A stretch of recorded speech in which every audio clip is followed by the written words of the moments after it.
राष्ट्रप्रवाह news channel में आप सभी का स्वागत है। मैं मनन व्यास और आज की देखते हैं ताज़ा खबर।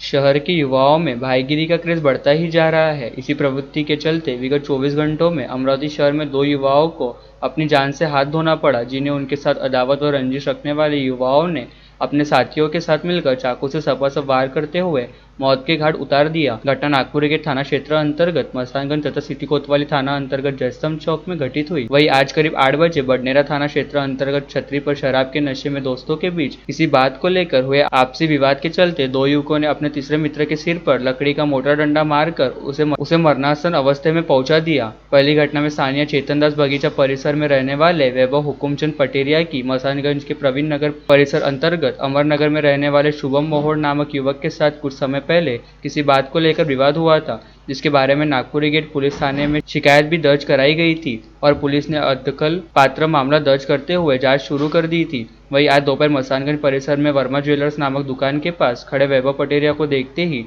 शुभम मोहोड़ ने अपने कुछ साथीदारों के साथ मिलकर उसे घेर लिया तथा वैभव पटेरिया की जांघों पर चाकू से कई बार सपासप वार किए, जिससे वैभव पटेरिया बुरी तरह से लहूलुहान होकर मौके पर ही गिर गए। इसके बाद शुभम मोहोड़ सहित उनके अन्य साथीदार मौके से फरार हो गए। इस बात की जानकारी मिलते ही आस पड़ोस के लोगों ने तुरंत ही नागपुरी गेट पुलिस को सूचित करते हुए वैभव पटेरिया को इलाज हेतु जिला सामान्य अस्पताल में भेजा, पर डॉक्टर ने वैभव पटेरिया को मृत घोषित किया। इसके चलते नागपुरी गेट पुलिस ने शुभम मोहोड़ सहित उसके साथीदारों के खिलाफ हत्या एवं आर्म्स एक्ट की धाराओं के तहत अपराध दर्ज करते हुए उनकी तलाश करनी शुरू कर दी। वहीं दूसरी घटना में कल शाम सिटी कोतवाली पुलिस थाना क्षेत्र अंतर्गत जयस्तंभ चौक से रेलवे पुलिया की ओर जा रहे मोन्टू गोले नामक युवक को पुरानी रंजिश के चलते चाकू से सपासप वार करते हुए मरासन स्थिति में पहुंचा दिया गया था, जिसे इलाज हेतु नागपुर ले जाते समय बीच रास्ते में ही दम तोड़ दिया। मृतक के मित्र अजय विजय वानखड़े ने पुलिस में दी शिकायत के अनुसार महाजनपुरा के दत्तुवाड़ी परिसर में रहने वाले मोन्टू उर्फ प्रेमराज गोले का कुछ दिनों पहले मालीपुरा परिसर निवासी कुछ नाबालिग युवकों के साथ किसी बात को लेकर विवाद हुआ था और मोन्टू गोले ने उन नाबालिग युवकों को महाजनपुरा व दत्तुवाड़ी परिसर में आकर हुड़दंग नहीं करने के संदर्भ में चेतावनी भी दी थी, जिसके चलते उन दोनों नाबालिगों ने मोन्टू सहित उसके दोस्त निखिल ठाकरे पर राफ्टर से वार करते हुए हमला किया था, जिसे लेकर मोन्टू गोले द्वारा कोल्हापुरी गेट थाने में शिकायत भी दर्ज की गई थी, जिसका गुस्सा उन नाबालिग युवकों ने अपने मन में रखा था। वहीं बीती शाम 6:30 बजे के आसपास अपने एक दोस्त के साथ दुपहिया वाहन पर सवार होकर जयस्तंभ चौक से रेलवे पुल की ओर जा रहा था। तभी 2 दुपहिया वाहनों पर सवार होकर आए 4 नाबालिग युवकों ने उसका पीछा करते हुए जयस्तंभ चौक के पास उसका रास्ता रोका और अचानक ही मोन्टू गोले पर चाकू से सपासप वार करने शुरू कर दिए। इस समय चाकू के गहरे घाव लगने के चलते मोन्टू गोले बुरी तरह घायल होकर जमीन पर गिर गया, जिसके बाद चारों नाबालिग आरोपी मौके से भाग निकले। पूर्व सांसद नवनीत राणा ने एक बार फिर पूर्व विधायक अभिजीत अड़सुल का नाम न लेते हुए दरियापुर विधानसभा क्षेत्र में बाहरी पार्षद को टिकट न देते हुए स्थानीय कार्यकर्ता को टिकट देने की मांग की। इस बार दरियापुर सहित मेलघाट, अचलपुर व तिवसा निर्वाचन क्षेत्र में भी कमल जरूर खिलेगा, इस आशय का प्रतिपादन भाजपा नेत्री व पूर्व सांसद नवनीत राणा द्वारा दरियापुर क्षेत्र में आयोजित भाजपा पदाधिकारियों की बैठक में किया गया। अपने संबोधन में राणा ने मेलघाट के विधायक राजकुमार पटेल का नाम न लेते हुए अप्रत्यक्ष वार करते हुए कहा कि आगामी चुनाव को ध्यान में रखते हुए कई नेताओं का अभी से इधर से उधर होना शुरू हो गया है, लेकिन अपने स्वार्थ के लिए अपनी पार्टी व विचारधारा को बदलने वाले नेताओं की असलियत को अब जनता समझ चुकी है। ऐसे में पार्टी बदलने वाले मेलघाट के विधायक को इस बार जनता घर पर बैठाएंगी तथा मेलघाट से भाजपा का प्रत्याशी जीतेगा। इसी तरह विगत 10 वर्षों से दरियापुर निर्वाचन क्षेत्र में कहीं पर भी दिखाई नहीं देने वाले और लोकसभा चुनाव में भाजपा के साथ गद्दारी करने वाले बाहरी पार्षद की दाल इस बार भाजपा पदाधिकारी द्वारा दरियापुर निर्वाचन क्षेत्र में गलनी नहीं दी जाएंगी, बल्कि दरियापुर में किसी स्थानीय भूमिपुत्र को ही पार्टी द्वारा प्रत्याशी बनाया जाएगा। इसके साथ ही अचलपुर एवं तिवसा निर्वाचन क्षेत्र में भी पार्टी द्वारा अपने चुनावी चिन्ह पर प्रत्याशी खड़े किए जाएंगे और दोनों सीटों पर पार्टी प्रत्याशी की जीत होगी।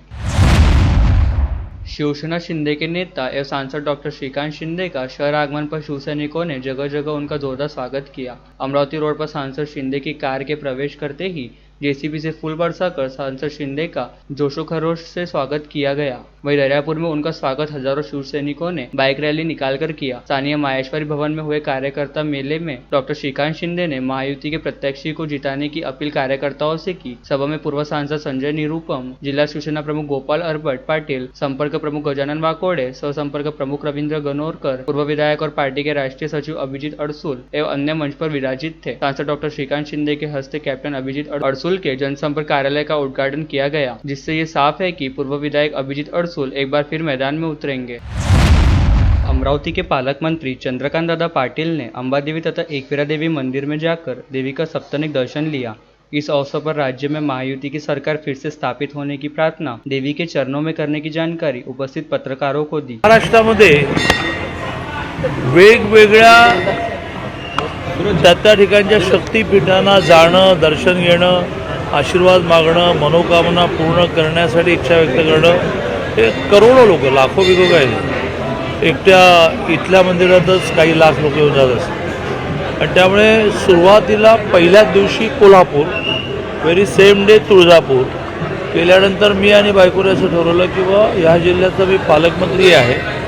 वर्षानुवर्ष विद्यार्थी परिषदेचं विदर्भ माझ्याकडे राहिलं. त्यामुळे म्हणजे अनेक वेळेला मी अमरावतीला अंबामातेच्या दर्शनाला आलो. गेल्या वेळेला मला अमरावती जिल्हा पालकमंत्री मिळाला तो नवरात्रीत मिळाला. त्यामुळे पहिला प्रवास हा अंबामातेच्या दर्शनाने झाल्यामुळे यावर्षी येणं स्वाभाविक होतं. आता तुमचा पुढचा प्रश्न असेल काय मागितलं, तर ह्या महाराष्ट्रामध्ये प्रामुख्याने शेतकरी, बरोबरीने महिलांमधलं एका अर्थाने छोटं रूप शालेय आणि महाविद्यालयीन विद्यार्थी आणि एकूणच सगळे घटक व्यापाऱ्यांपासून कलाकारांपासून सुखाने राहावेत. त्यावेळेचा पाऊस थोडा चांगला झाला आहे. त्याने मध्येच थोडा फटका मारला अतिवृष्टीने, पण तरी चांगला झाला आहे. त्यामुळे शेतकऱ्यांना चांगले भाव मिळावेत, कारण चांगले भाव मिळाले की त्या विचाराला काही लागत नाही. तर अशी प्रार्थना केली स्वाभाविकपणे. हे सगळं चालवण्यासाठी लोकशाहीमध्ये सरकार लागतं. तर 2 महिन्याने होणाऱ्या विधानसभा निवडणुकीमध्ये महायुतीला भरभरून यश मिळावं, सरकार यावं.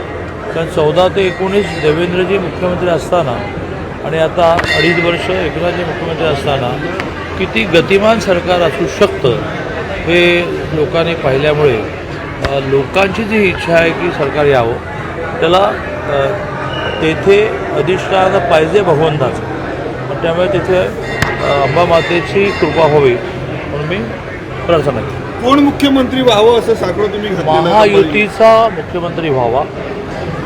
आमचे केंद्रामध्ये 3 जण प्रामुख्याने, अध्यक्ष जगतजी आणि पंतप्रधान मोदीजी आणि अमित भाई आणि त्यांची टीम समर्थ आहे. महायुतीतला मुख्यमंत्री कोण होईल ते ठरवायचं. गुरुवार 3 अक्टूबर को Yashwantrao Chavan Maharashtra open university Nashik divisional centre Amravati की ओर से Shri Shivaji college of physical education Shivaji Nagar Amravati में आयोजित डिविजनल स्पोर्ट फेस्टिवल का विधायक सुलभा खोड़के के हाथों संभागीय खेल महोत्सव 2024 में उद्घाटन हुआ। वरिष्ठ शिक्षा सलाहकार संभागीय केंद्र अमरावती डॉक्टर FC रघुवंशी इनकी अध्यक्षता में हुए कार्यक्रम में मुख्य अतिथि के रूप में वसंतराव नाईक, कृषि आत्मनिर्भरता मिशन महाराष्ट्र राज्य अमरावती अध्यक्ष Nilesh Helonde Patil, Shri Shivaji college of physical education Amravati के प्राचार्य professor doctor Prem Singh Sayar, associate सलाहकार संभागीय केंद्र अमरावती और स्वागत अध्यक्ष प्रोफेसर रमेश S काले, सहायक कक्ष अधिकारी संभागीय केंद्र अमरावती विजय अहिर राव, संयोजक संभागीय केंद्र अमरावती डॉक्टर मंजूश्री नवल एवं अन्य उपस्थित थे। प्रतियोगिता में 400 मीटर रिले, गोला फेंक, डिस्क थ्रो, भाला फेंक, लंबी कूद, ऊंची कूद, triple jump, kabaddi, kho kho, volleyball, basketball, table tennis, badminton, शतरंज आदि में विद्यार्थियों ने भाग लिया। कार्यक्रम का संचालन प्रोफेसर डॉक्टर मनीष गायकवाड़ ने किया और परिचय डॉक्टर FC रघुवंशी ने दिया। कार्यक्रम के अंत में प्रोफेसर रमेश काले ने धन्यवाद ज्ञापित किया। इस अवसर पर योगेश पवार, श्रीमती सुनीता कनाडे, डॉक्टर मनीष गायकवाड़, विवेक जाधव, सागर उज्जैनकर, रुपेश तिंगने, राहुल गायकवाड़, प्रवीण धर्माले, यश गुड़े, रोशन पवार, यश लवांगे, सुश्री, कंचन ताहेकर, महेश अंकर, अनिकेत थोरात, सुनीता इंगले और अमरावती संभागीय केंद्र के अंतर्गत आने वाले सभी अध्ययन केंद्रों के केंद्र प्रमुख, केंद्र समन्वयक, सहायक और तकनीकी सहायक के साथ साथ छात्र, प्रतियोगी, अभिभावक और खेल प्रेमी मुख्य रूप से उपस्थित थे। अमरावती विश्वविद्यालय के तहत कॉलेज शतरंज प्रतियोगिता में भाग लेते हुए आयुति पेंडारी को कलर कोट मिलने और पश्चिमी क्षेत्रीय अंतर विश्वविद्यालय प्रतियोगिता के लिए अमरावती विश्वविद्यालय की टीम में चुने जाने पर अभिनंदन पेंडारी मित्र परिवार द्वारा सम्मान किया गया। इस सम्मान समारोह की अध्यक्षता पूर्व सांसद अनंतराव गुड़े ने की, जबकि मुख्य अतिथि पूर्व नगर सेवक प्रदीप हिवसे, प्राध्यापक किशोर फुले, पुरुषोत्तम मुंदड़ा, प्राचार्य सुश्री माधुरी फुले, अनिल सुराना, मीनाताई बेलांडे, दीपक हुंडीकर उपस्थित थे। कुमारी आयुति ने बडनेरा से राम मेघे इंजीनियरिंग कॉलेज से इंजीनियरिंग की उच्च शिक्षा प्राप्त की। कार्यक्रम में श्री महेंद्र देशमुख, प्रदीप सागले, जगदीश साइसी कमल, अजय कोलपकर, प्राध्यापक राधेश्याम यादव, अरुण बनारसे, डॉक्टर महेंद्र गुड़े, अनिला पेंडारी और पेंडारी परिवार के सदस्य उपस्थित थे। विगत 52 वर्षों से दुर्गा उत्सव मना रहे श्री सार्वजनिक नवदुर्गा महोत्सव मंडल सराफा बाजार अमरावती द्वारा इस वर्ष भारत देश के वीर शहीदों पर सजू झांकी की गई है, जिसका उद्घाटन आज रविवार को अमरावती चेंबर ऑफ कॉमर्स के अध्यक्ष विनोद कलंत्री सुरेश जैन के हाथों हुआ। सुरेश जैन का स्वागत मंडल के अध्यक्ष आनंद राठी तथा विनोद कलंत्री का स्वागत राजू पारेख ने किया। प्रस्तावना लालचंद बंसाली, आभार प्रदर्शन गोविंद दायमा, मंच संचालन श्री सिमेश भाई श्राफ ने किया। इस समय मंडल के सभी पदाधिकारी व सदस्य उपस्थित थे।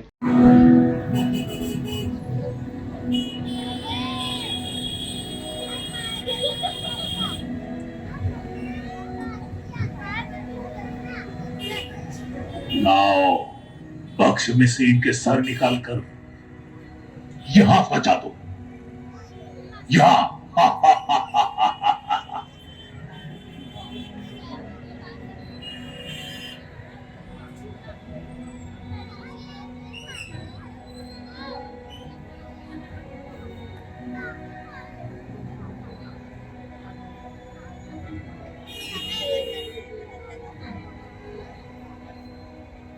ये अपने देश की रक्षा करने चले थे। देखो हमने तुम्हारी क्या हालत कर दी है। अरे ठहर जा धोखेबाज मक्कार, तूने भारतीय सेना को कमजोर समझने की भूल की है, जिसका खामियाजा तुझे भुगतना पड़ेगा।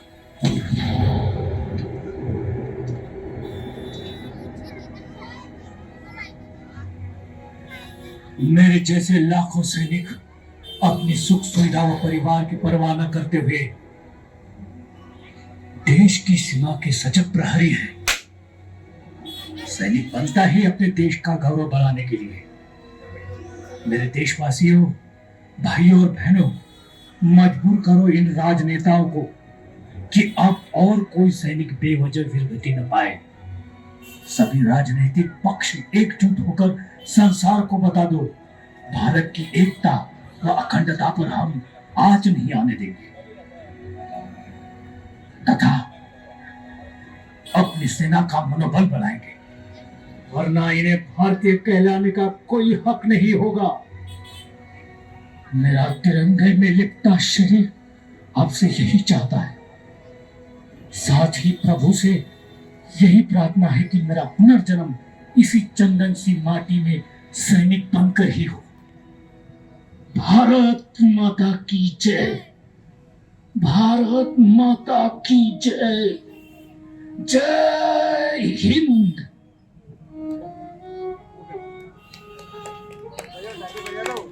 शहीदों की चिताओं पर हर बरस लगेंगे मेले, देश पर मिटने वालों का यही बाकी निशा होगा। मंडल आप सभी भक्तों का आभार व्यक्त करता है। और लेटेस्ट न्यूज़ देखने के लिए राष्ट्रप्रभा चैनल को लाइक और सब्सक्राइब कीजिए।